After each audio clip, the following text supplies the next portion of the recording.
Three Birds Free on Lake Huron by Dennis Morrison. Part 4, Chapter 8, Another Mystery. Mr. Kane sure wasn't kidding when he said we had to be up early, 'cause come 4 o'clock he was up and shagging our butts out of bed.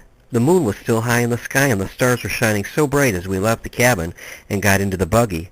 Don't know what time Mr. Kane got up, but he already had the horses all hitched up. We got on down the road, and I was still pretty tired. None of us had much to say. The only sounds was from the horses' hoofs clomping and Bernie yawning. I was kind of cold, and it seemed like the trip back to Alpena just took forever. As we rode along, I was wondering about Dad and how his night alone went, but I imagined he was okay. He was a pretty smart guy and knew how to take care of himself. I believed he could hold his own against any of those spirits that the Indians that was about.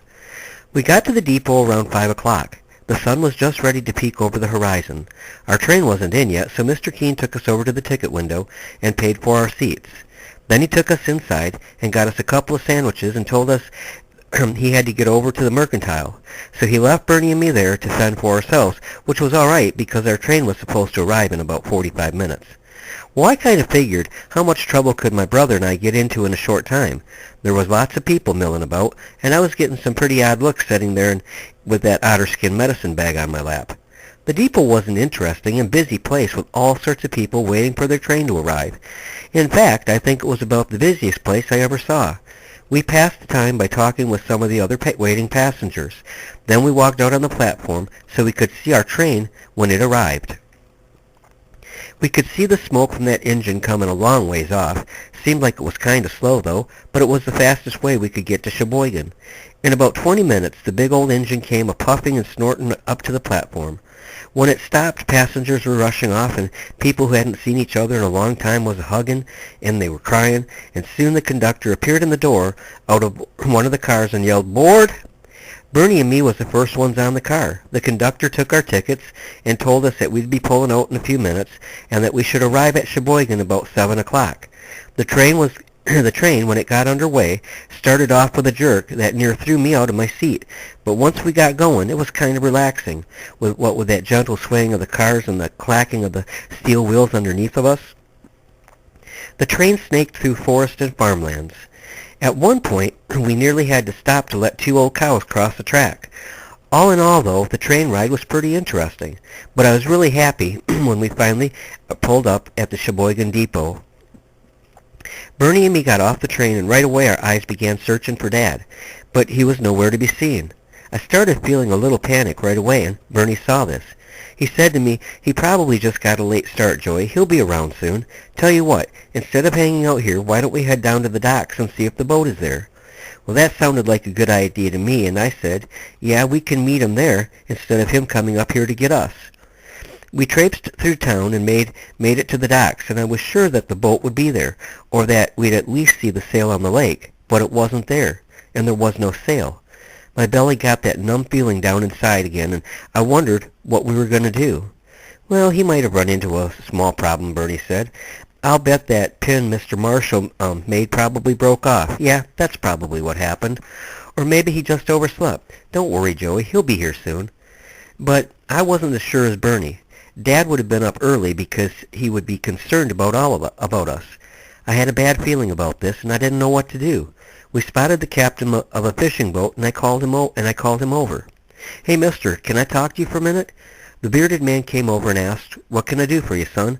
And Bernie answered, "We're looking for our dad. He was sailing up from Alpena last night and was going to meet us at the train depot, but he wasn't there, and the sailboat's not here. Have you heard anything?" "Sorry, boys, but I've been here since before sunrise, and there ain't been no sailboat through here. Why don't you go back towards the depot and turn down Water Street? The sheriff's office is down there. He might be able to help you." We said a hasty thank you and headed back the same way we came. We found the sheriff's office right quick and went on in. The sheriff was a big man and stern-looking, too, but then I guess that probably helped him a lot in his job. "What brings you boys in here?" he asked. Well, Bernie and me explained our problem to him, and he looked real concerned. The sheriff said, "Well, it's been calm waters since last night, so I'm sure he's in no real trouble. Likely he'll turn up soon." "But what are we going to do till then?" I asked. Tell you what, old Sheriff Patterson will do. There's a little restaurant around the corner. I'll take you boys over there and get you some breakfast, and I'll come right back here. When your pa shows up and you're not at the depot, this is the first place he'll look for you." Sheriff Patterson took us over to the restaurant and paid for our breakfast. We took our time eating, and I was saying quite a few prayers to myself for Dad's safety because I was real worried about him. Felt like I wasn't never going to see him again. Even though Bernie was acting brave, I knew he was plenty upset too. When we left after eating, we went right on over toward the sheriff's office. He was just about to go in when the sheriff called to us from down the street. "Hey boys, hold up. I need to talk to you." "What is it, Sheriff? What's the matter?" Bernie asked. "Well, I need you both to come down to the dock and see if this is your dad's boat that was just towed in. But the odd thing is, there isn't anybody on board." Well, us three headed down to the dock, and sure enough, it was our boat, but there weren't a sign of Dad on board. There wasn't no sign of any sort of mishap or struggle either. The only thing I found that hadn't been there the last time we were on the boat was a small stone disc with a turtle etched in its surface, and I believed I knew what it meant. Then the sheriff said, "Well, it's your boat, so I guess you can do what you want, but why don't you boys hang around here today? Maybe he'll still show up. If he doesn't, then I suggest you boys sail on back towards home." Sheriff Patterson left us on the boat, and I showed Bernie the disc. "So what?" he said. "Dad's still missing, and how is that stone going to help any of us?" "It's a clue, Bernie, don't you see? It's the spirits, and this is some sort of test for us." "Test for what, Joey? What do those old spirits want with all of us?" "Well, I don't know. Not yet. But I believe the disc means we'll find Dad on the Great Turtle, Mackinac Island." "Well, why don't you call on that fox spirit of yours to help us out?" "No, Bernie, we have to do this on our own as much as we can. I don't know what they want us to prove to them, but this is one test I don't want to fail." "So what do you want to do then, Joey?" "I want us to get those sails up and set sail for the Great Turtle." Bernie shook his head as we got the boat ready to sail. He said, "This is crazy, Joey. We should sail back for home, but I guess I'm willing to give it a try for Dad. Anything for Dad." Being that we got a fairly early start, Bernie and I figured we'd be at Mackinac by early afternoon. As we sailed north, Bernie asked, "Why don't you tell me what you know about the island, Joey?" "Well, the Indians used to believe it was the earthly home of Gitche Manitou, the creator spirit. They believed he created the rest of the world and man right from there. In fact, they thought the island was the back of a turtle." Bernie shrugged his shoulders. "And you believe all that?" "Well, I don't believe it's a turtle, but it could be a place where the spirits lived on Earth. I mean, why not?" "Don't know. Just all seems sort of far-fetched to me. I never knew you liked reading about all this weird sort of stuff." "Well, for brothers," I said, "there's an awful lot we never seem to know about each other." Bernie looked kind of like his thoughts were far away, and then he said, "Yeah, but you know, on this trip I've learned that I really kind of like you. Not just because you're my brother, but because you're also my friend. You aren't always a pain in the butt, but you are sometimes."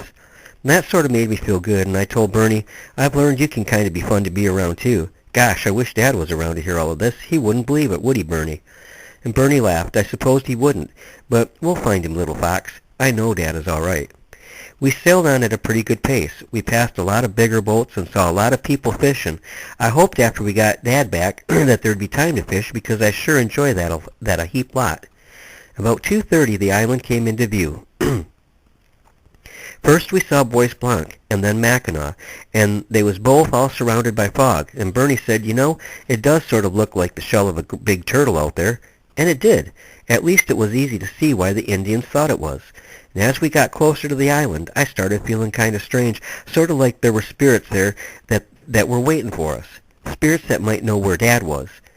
We put in on the north side of the island and could see the village of St. Ignace on the upper peninsula of Michigan. Once on shore, Bernie and I headed for a little old cabin in hopes there might be someone that could help us, but it was deserted and looked like it hadn't been used for many years. "We can stay here, Joey, but unless you talk to that fox Manitou of yours, how are we ever going to know how to find Dad?" "Look," I exclaimed and pointed over to the edge of the woods where there was a fox sitting. "I don't need to call him. He's come to us. You stay here, Bernie, and I'll go see what he has to say." I walked over to the fox and sat down on the ground, and he began speaking to me. "Good day, little fox. I know why you're here, and I'm here to help you and your brother." "Good day, Brother Fox. Do you know where my dad is at?" "That I cannot tell you," the fox replied, "but I can tell you this. At the center of the island is an old burying ground, and in its midst is a manito tree. Go there tonight, and you will learn what you must do next. But beware, the Pukwudgies, because some of them have a home there." With that, the fox licked my face and ran off into the woods. I went back to Bernie and told him what was said, and neither of us was too happy about maybe meeting up with them little men of the forest again. They sure were mischievous little critters, but if we met up with some again, I sure wasn't going to let them get my pants like they did last time. Me and Bernie were not too excited about visiting that burial ground after dark, but there was not any choice.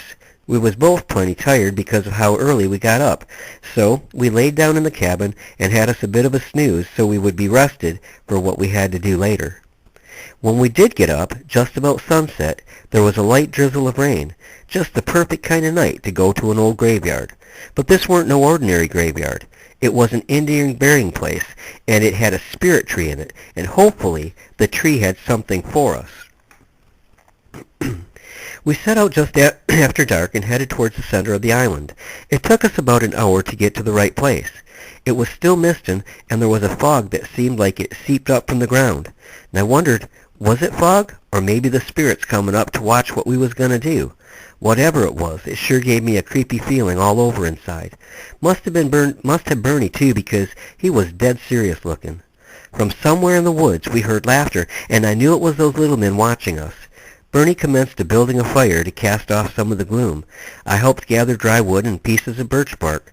I learned from reading that even in pouring rain you could always start a fire with birch bark. It wasn't long, and the fire was going strong, but even the light did not make those feelings inside me any better. At least, now, we could see if those little fellas were going to be coming around. We searched around for the spirit tree, and I found it right there in the center of that burying place. It was tall and dark, with its naked branches reaching up into the night sky like some monster's gnarled fingers. It was very old and very large, and in the center of it was a big black hole. All the time we was busy about our work, there was that derned laughter from the woods. Well, I hoped them Pukwudgies was having a good time watching us. I wasn't scared of them no more, 'cause I knew they weren't nothing but teasers. Bernie and me walked up to the tree and just stood there staring at it. "Well, what do we do, Joey?" my brother asked. "Do we talk to it, or just wait for it to talk to us?" "Well, I'll try talking to it, Bernie." I swallowed real hard because my throat was kind of dry on account of being nervous about talking to a tree. "Hi," I said. "My name's Joey, Little Fox. My manito came to me and told me to come here to seek your help in finding our dad. Well, can you help us? Can you help us, please?" There came a voice from the hollow tree. "I can help you. Yes, indeed I can. But what have you brought to me if you want something from me? Then you have to give me something. This tree likes tobacco." I dug into my pockets and pulled out a pipe and bag of kinnikinnick. I filled my pipe and lit it, and then placed some of the mix into the hollow of the tree and lit it. It smoked on and out of the hollow. "Now this is very good," the tree said in its strange high-pitched voice. "You smoke with me. This is good too. But why don't you let your brother take some of the smoke as well?" I chuckled a little and told the tree, "I don't think so. The smoke makes him choke real bad." "Ah, Joey, I just haven't smoked much, you know." There came a little laughter from the tree. "Well, come forward here, Little Fox's brother, and let me get a better look at you." Bernie stepped up by my side, and the tree said, yes, a fine-looking boy, too, and brave. It takes a lot of nerve to come out here after dark, especially with those little pests about in the woods." "Who's the pest?" came a voice from the woods, followed by a cackling, and Bernie said, can you help us find our dad? We really miss him a lot, and want to be sure that he's all right." The tree sighed. "You know, I have stood here for near 500 years. My roots go way down below the lake and to the mainlands. I touch the other trees, and they touch me, and I can see what they see. Yes, I know where your dad is, but the spirits have told me that I can say very little to you about him right now." "Well, please tell us what you can," I begged, as I took a long draw on the pipe and let the smoke out. "I will tell you this. I have a tree who is my sister, and she is older than I. She lies north of here in a forest by a large white man's city. It is there that the sacred medicine is still practiced. Go there, and you will find what you seek, young ones." "But what city? Is it in Michigan or up in Canada?" Bernie asked. I am supposed to tell you no more, but I like you boys, so I will give you this one little extra. It is in Michigan." And with that the tree gave a mighty yawn, and I could have sworn that I could see its branches stretch like I stretched my arms. Oh, I am so tired tonight. I must sleep. But I bid you boys a safe trip. And Bernie, I have something for you. A name, because you are so brave. You will be called by the Indians from this day forward Brave Cloud, because you have earned that name. Now go, you boys. Let me scratch these termites and try to get some sleep. They are such pests, you know. Bernie and I turned away from the tree, and I could have swore that I heard that old tree snore. Bernie looked at me and said, "Well, little fox, maybe the spirits are starting to like me too. I've got my own Indian name now." "You sure do, and it's a dandy, Brave Cloud. I like that. From now on, when we're alone together, we should call each other only by our Indian names." So we agreed to try to remember to do that, and we agreed on something else too.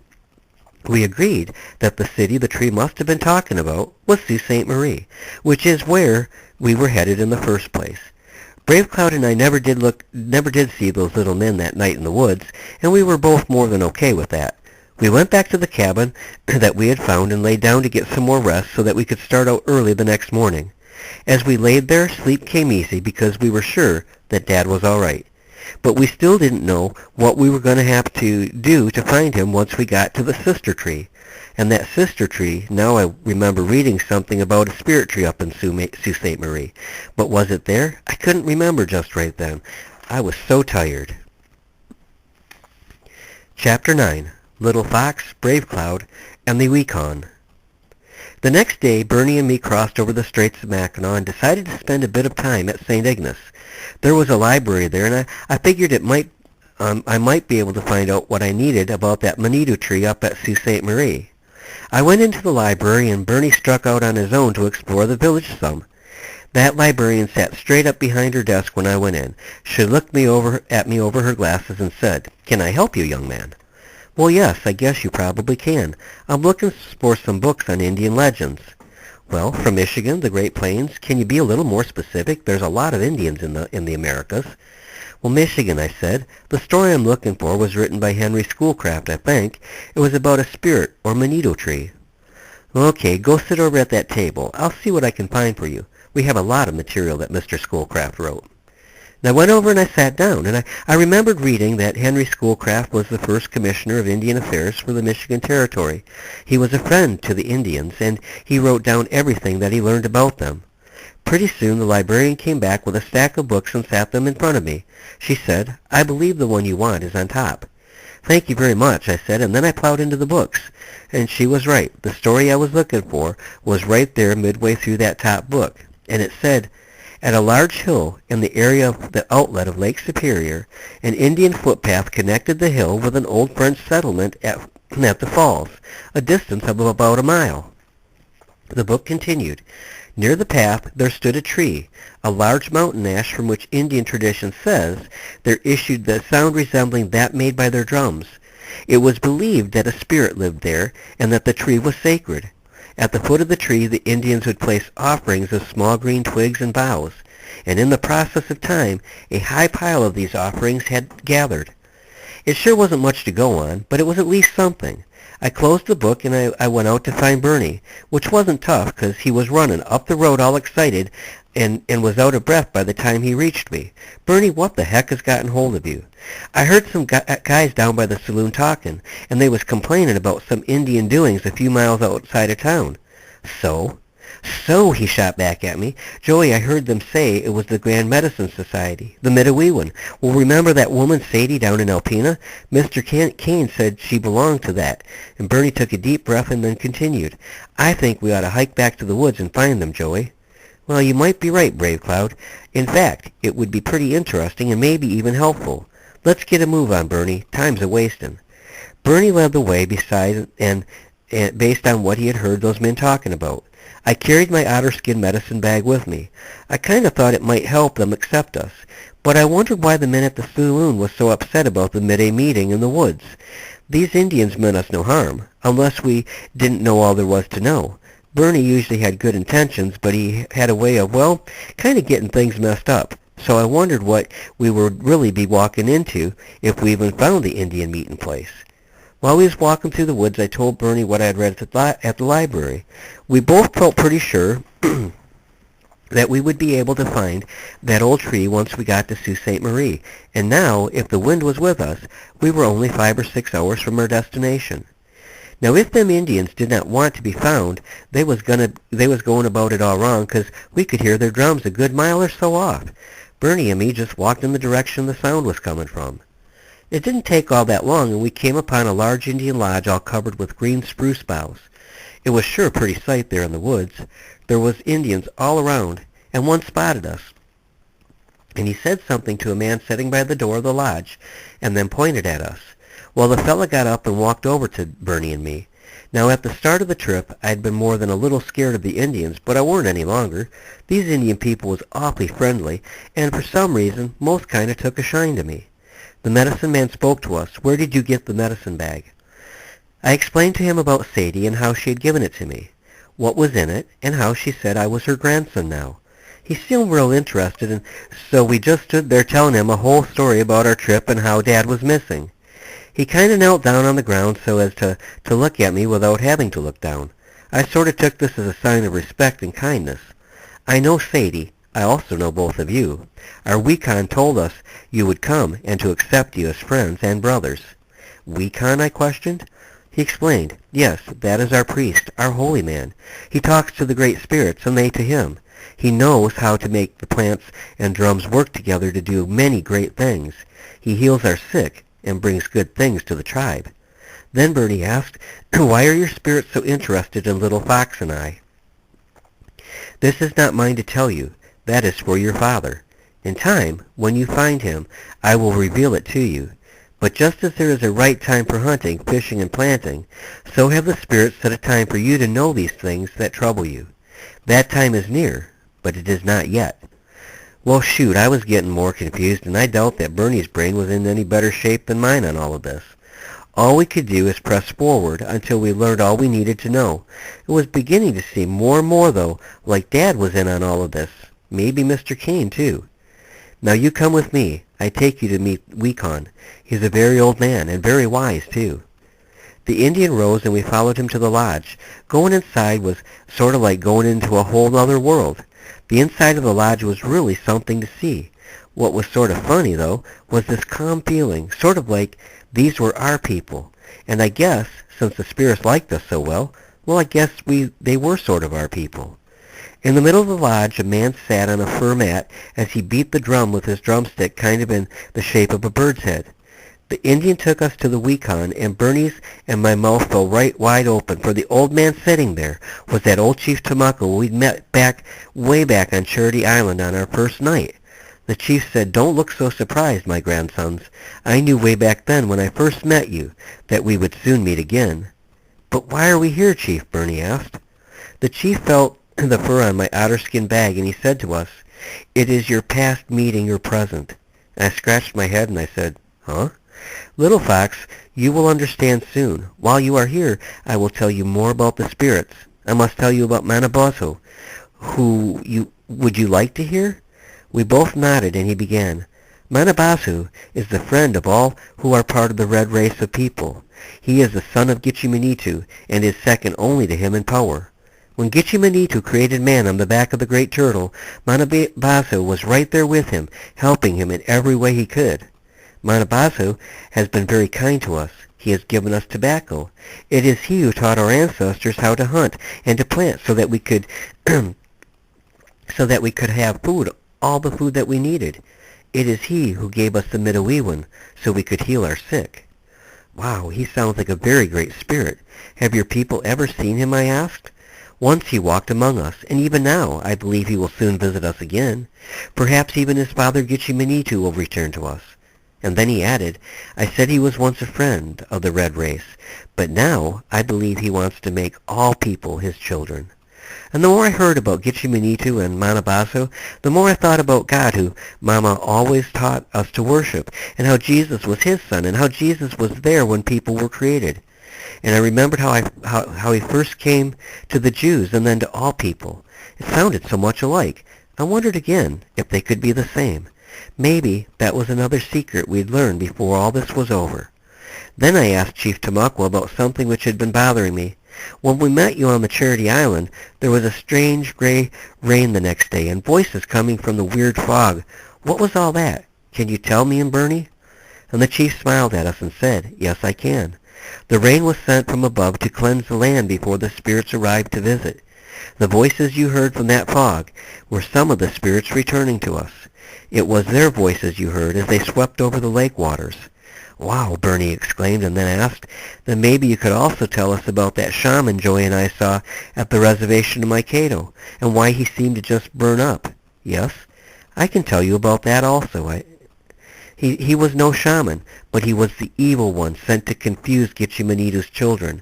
That body was destroyed, but the evil one still goes on.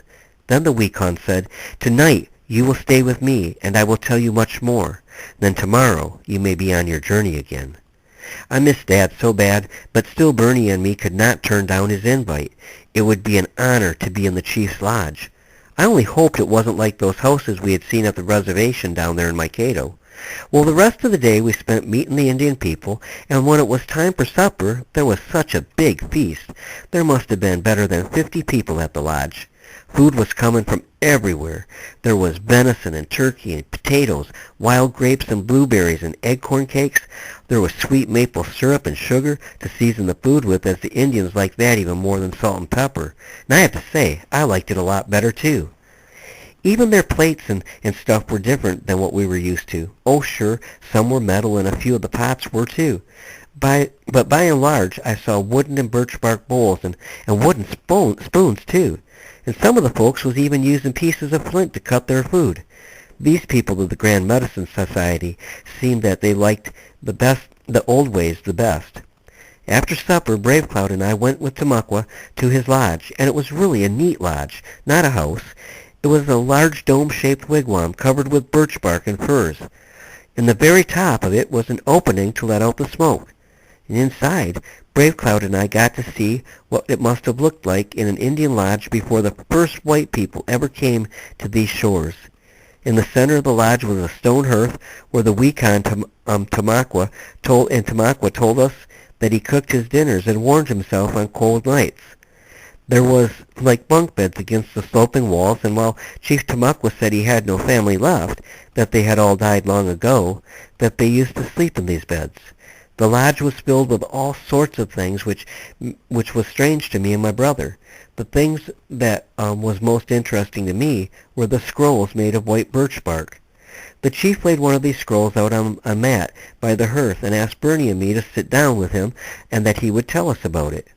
Wekon Tamaqua said, this is like a book. It is very, very old. I have many of these passed down from my grandfather's grandfather's grandfather. They tell stories and pictures, not words. Some tell prayers, and some tell the secrets of how to heal people with plants and music. But what is this one about? Bernie asked. This is a very special scroll, as it tells of a great warrior, and how he fought a battle with an evil Manitou. Manabazo helped him. I was real interested in this and asked the chief if he would tell Bernie and I the story. I will, because you must know of this brave warrior. He is someone who is important to both you, Little Fox, and you, Brave Cloud. First the chief built a fire on the hearth so that we would have light as darkness had settled over the lodge, and outside the wind had picked up and was blowing very hard. Chief Tamaqua sat down and began to tell Bernie and I the story. His name was Lightning Son. He was born during a violent storm when the spirits were shaking the heavens. There was a battle in the spirit place, and the evilest Manitou of them all was cast out of Gitchimanitu's presence. Bertie and me sat there wide-eyed listening to every word the chief spoke. And he continued his story, but the evil one challenged Gitchimanitu's son Manabazo. The evil one and the son were to come to earth to find bodies to live in of whomever they chose. They were to fight to the death, and the winner, as a prize, would have the earth and everything on it as his very own. The evil Manitou chose a very strong and powerful brave who lived by St. Ignace. Manabazu chose Lightning Son. At a certain time the two met on the Great Turtle to do battle with each other. They fought a fight like none that has ever been fought on earth before, or since. All the spirits gathered on the island to watch. The fight raged for weeks, and when finally the evil Manitou saw he was going to lose, he fled the turtle, and has ever since been wandering around the earth making trouble. Lightning Son was declared the winner and has since been trying to catch the Evil One and put an end to his horrible deeds. But the Evil One is sly and has not yet been caught. All of this Chief Tamukwa told us by reading the pictures on the scroll. The way he sounded, this Lightning Son, was still out there somewhere searching for that evil Manitou, so I asked him if this was true. "It is so," the chief replied, "but not Lightning Son. Manabazo, he often picks different people to live in while he makes the search." Bernie and me was trying hard to understand. It sounded very much like the battle between God and the devil. But what I still could not understand was how this had anything to do with Bernie and me. The wind howled outside, and the chief said it was time for us to sleep, and he went and laid in his bed. Now we was both sort of nervous, so Bernie and me crawled into the same bunk and covered our heads with the fur blankets. And in the darkness I said, "Bernie?" "Yeah, what do you want, Joey?" "I sure will be glad when we find Dad again. I feel sort of lost without him. But you know what?" Bernie yawned. "What, Joey?" "Well, I feel safe with you and me together. But you know what else?" Bernie sounded like he was getting a little bugged by my talking, but he said, "What else, Joey?" "Dad said when we left on this trip I would come home stronger. And you know what, Bernie? I do feel stronger." Bernie yawned again and then said, "You're still a little runt, Joey." Then remembering the night at the lighthouse, he added, "But you have a pretty dang good punch." "That's not what I mean. I feel stronger inside, Bernie. I ain't sure how to say it." "Well, I understand, because I feel that way too, but Joey, I'll sure be glad too when we find Dad." Come the next morning, the waters was kind of on the rough side, and there was a light drizzle of rain with heavy gray clouds. But Bernie and me struck out northwards, wanting to get to Sault Ste. Marie as quickly as we could. If it were possible for a boy to turn green, I believe my brother and me both would have. Oh, we was used to the waves, but this water was really rough. I hung my head over the side of the boat and puked more than once. It seemed as if part of the time we were sailing against the wind and not making any progress. That old mountain lion under the water must really have been thrashing his tail around. By late afternoon, we was both worn out, dog-tired, so we put in at Drummond Island. Well, the thing is, we were both so tired we didn't even feel like setting up the tent. But the wind was still howling, and the rain was coming down at a steady pace, and there was thunder again to the west. We spotted an old rowboat beached up ahead, so Bernie and me pulled it up away from the water and under an old pine tree. We tipped it over, and then we crawled under there so that we could or wouldn't get any more wet than we already was. It was dark, and I was wet and cold, and I sure was shaking a lot. Bernie weren't in much better shape than me. I laid there half that night thinking about all the things that we'd gone through since we started our trip. It all seemed like it had a purpose, but I sure couldn't figure out what it was. I wanted to ask Bernie what he thought, but he had stopped shaking and had gotten to snoring. As for me, well, I was still shaking. The rain beat down on the little boat, and a few times it sounded like hail was coming down. All night the thunder rolled, but I couldn't see the lightning because the boat didn't have no cracks in it. I finally did fall asleep, and when I woke up, I was plenty warm as Bernie and me were laying there close together. When Bernie woke up, we didn't waste any time. We got back to the sailboat and continued on. While we guided the boat, I went below and put together something for both of us to eat. The storm the night before was completely past, and though the waves still was choppy, and the sky was blue, the sun was bright, and the wind was with us, and we were making real good time. To be continued with Chapter 10 at Sault Ste. Marie.